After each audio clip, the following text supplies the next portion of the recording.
Bonjour à toutes et à tous, donc une vidéo de Noël pour vous présenter une carte qui va nécessiter principalement l'utilisation d'une perforatrice ronde comme celle-ci.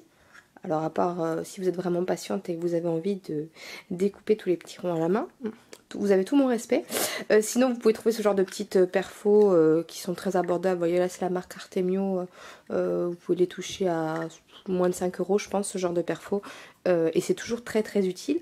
Donc il vous faudra une perforatrice ronde et un bloc de papier coordonné. Alors du papier en 6 par 6 c'est très bien parce que justement vous allez voir vous avez besoin que d'une petite partie puisque vous allez le voir là, comme vous le voyez là par exemple. Hop, j'ai juste évidé des petits ronds dans les papiers de mon choix. Donc du papier coordonné, celui-ci c'est la collection Home for Christmas de chez Fancy Pants Design. Que je trouvais très sympa avec des coloris vraiment très très jolis.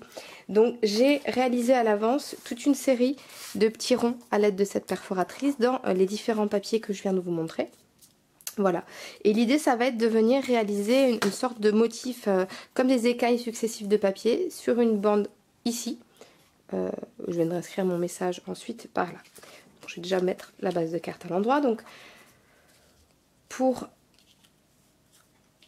vous montrer vite fait, voilà, l'idée ça va être de superposer comme ça par rangée de 3 mes différents papiers. Hop. Vous voyez, un petit peu comme ceci. Je vous montre grossièrement, hein. Voilà. Donc là des ronds, j'en ai découpé combien? 3, 4, 5, 6, 7.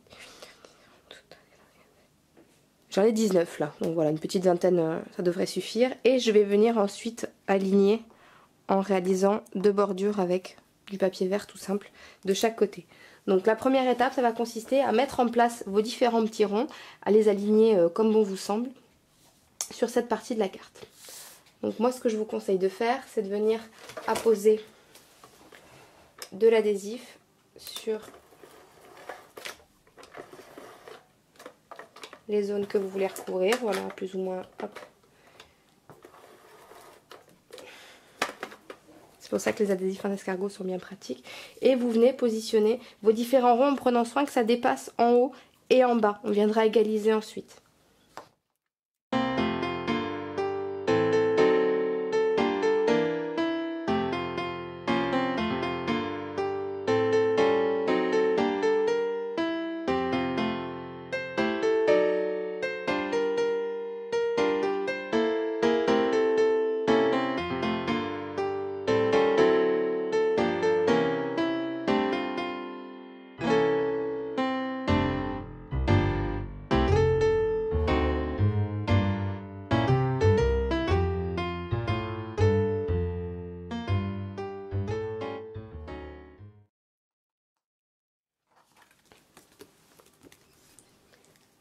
Voilà, j'ai donc, je ne sais pas si vous avez bien vu, mais je pense que l'idéal pour apposer les ronds, c'est faire par petites rangées de 3 en partant par le bas. Si, comme moi, vous voulez que les écailles soient par-dessus à chaque fois. Vous voyez que ce petit bord-là soit dessus et non dessous la rangée inférieure. Donc après, voilà, vous repositionnez à peu près comme vous voulez. Mais vous vous arrangez, voilà, pour que ça soit à peu près droit de chaque côté. Puisque l'idée, ça va être ensuite de venir ici pour aligner, en fait on va dire en quelque sorte, une bande de papier vert qui va venir ici régulariser le bord. Donc vous découpez une bande dans du papier voilà un peu vert sapin, celle-ci doit faire, je sais pas, un demi-centimètre de largeur à peu près.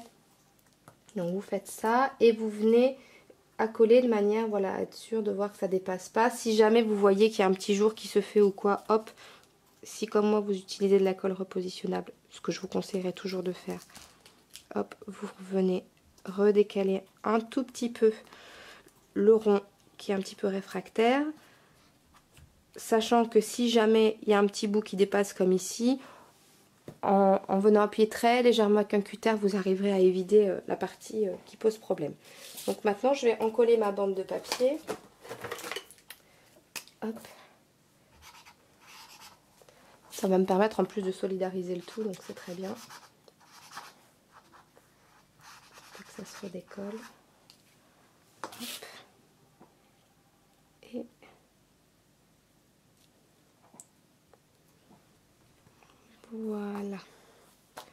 Donc je vérifie que je suis à peu près droite à l'aide d'une règle.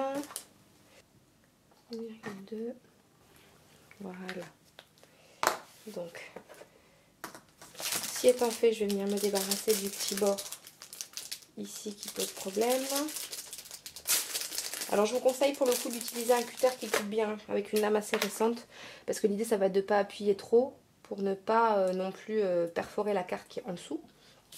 Juste de quoi voilà, retirer le petit bout de rond qui dépasse. Alors si vous avez bien positionné vos ronds, il ne devrait pas y avoir de problème. Et si vous êtes comme moi et que vous faites toujours des trucs un petit peu approximatifs, ben voilà, le cutter vous permet de rattraper votre raté. Vous voyez, hop, il n'y a plus rien qui dépasse. Maintenant, je viens retirer l'excédent en rond et en papier vert avec une simple paire de ciseaux. Et voici ma frise, on va dire, de Noël qui est prête. Alors si jamais vous sentez que certains éléments sont un petit peu, vous voyez, comme celui-là, un petit peu fragile, n'hésitez pas à venir rajouter un petit peu de colle et à bien appuyer. Parce que le but c'est quand même que ça tienne le coup dans l'enveloppe et chez la personne à qui vous l'envoyez. Donc voilà, vous vérifiez les petits ronds qui ont un petit souci. Hop. On en remet, histoire d'être sûr que ça tienne bien. Et voilà, il me reste maintenant à venir décorer le reste de la carte. Je vais venir tamponner ici le motif que j'ai choisi. Alors j'ai choisi un classique Merry Christmas que je vais venir tamponner en noir. Voilà. Ceci étant fait, je souhaite venir rajouter cette très jolie ficelle. Alors vous voyez en plus exprès motif de Noël. Je ne sais pas si vous voyez bien, elle est blanche, rouge et verte. Donc une fois encore sur la boîte à scrap. Je crois que vous savez maintenant que c'est mon fournisseur. Là d'ailleurs j'ai fait une nouvelle commande de matériel de Noël. Je pense que ça va être très beau tout ça. J'attends avec impatience le livreur. Donc vous prenez une bonne longueur parce que l'idée ça va être de venir la passer ici. Je sais pas si je vais la passer dessus, non, à côté. Donc une bonne longueur. Vous verrez, en plus c'est pas un produit très cher, donc vous pouvez vous permettre d'en acheter une bonne longueur. Donc vous venez ici, alors avec le cutter je vais venir réaliser une toute petite fente pour pouvoir passer ma ficelle. Donc hop, voilà, pile à la pliure. Je viens faire un petit trou qui me permettra de passer ma ficelle. Une fois que vous avez mis la lame dedans, vous agrandissez un petit peu. Je fais ça en général, voilà, en bougeant un peu la lame à l'intérieur du trou pour que ça fasse, vous voyez, une marque. Je viens passer la ficelle, en général, je fais comme ça, hop. Je la fais glisser avec la pointe du cutter. Je la récupère de l'autre côté. Voilà. Donc, je viens la faire repasser ici. Alors, est-ce que je la fais passer 2 fois? Allez, voilà. Une fois que ceci est fait, vous tendez un petit peu votre ficelle. Et je vais revenir la ramener sur le devant pour réaliser une jolie boucle. Voilà, donc j'ai fait ma petite ganse. Je suis venue rajouter une petite perle argentée. Vous voyez, comme celle-ci. Petite. Pour faire le point du Christmas. Et parce que je trouve que la ganse fait un petit peu vite comme ça, j'ai trouvé un petit bouton rouge nacré que je trouve très joli. Et j'ai découpé dans du papier cartonné blanc tout simple ce petit flocon à l'aide de cette perforatrice Fiskars. Je vais venir positionner mon flocon sur mon bouton et le bouton sur ma petite ganse. Alors tout ceci toujours à l'aide de mini points de colle.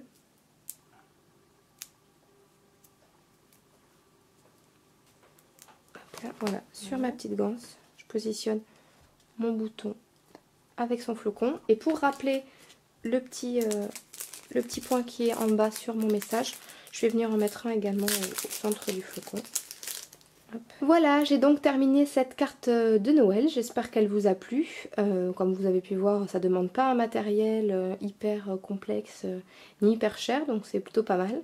Ça donne un résultat assez simple, assez rigolo à réaliser, mais très joli. Donc voilà, j'espère que ça vous a plu. Je vous dis à très vite. Bye bye.